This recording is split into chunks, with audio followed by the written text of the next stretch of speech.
So we saw what was written there. So I'm going to give a little scenario. You show up at work, you're doing the best you can. These are two scenarios, obviously.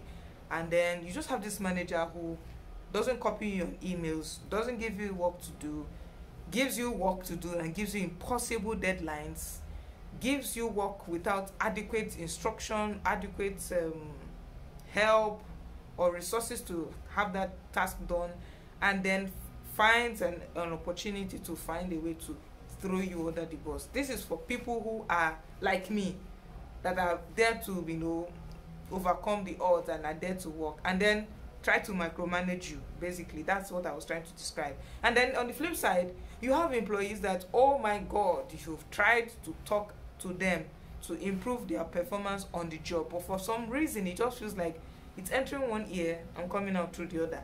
And then you started thinking, okay, I cannot get rid of this person. Yeah, I'm trying not to use that word because it sounds a little off, but you're trying to say, okay, how can I get someone else to take this person's position, get them to a point where they decide to quit on their own. And that is what most managers do. They try to frustrate you, they stop giving you work to do because they feel like, oh my god, there's no need to give this person, she's just coasting along, and they don't care. They are content at being at a certain level, and this is not helping me as a manager to attain my business goals. And then I talk about quiet firing because I'm looking at it in another way. Like, is this a form of workplace bullying? Especially for that first scenario I painted. You're fantastic at your job, but you just feel like no matter what you do, this manager has it out for you. It's almost like they're micromanaging you to a point where you know that on a very good day, this person gives me impossible tasks and a very ridiculous deadlines, but I get the job done. What is their business? Like, what is the business here? Do you want me in this team? Do you want me in this company? Do you want me to leave? Is that the plan?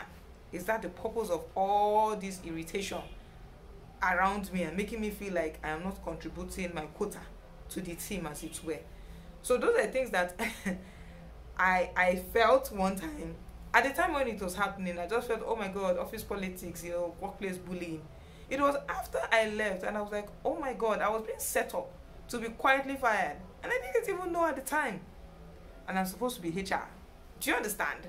So yes, was it looking like a buzzword when it happened upon me? But when I looked at everything that happened to me, how I was made to look small, how I was belittled in front of staff, how I was not copied in mails that were in my purview to take care of, I got to a point where I was just tired. Any job that came at me, I was attending interviews, right, left, center.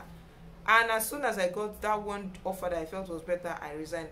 I kid you not, guys, in a week's time, there was a replacement. And then it just clicked.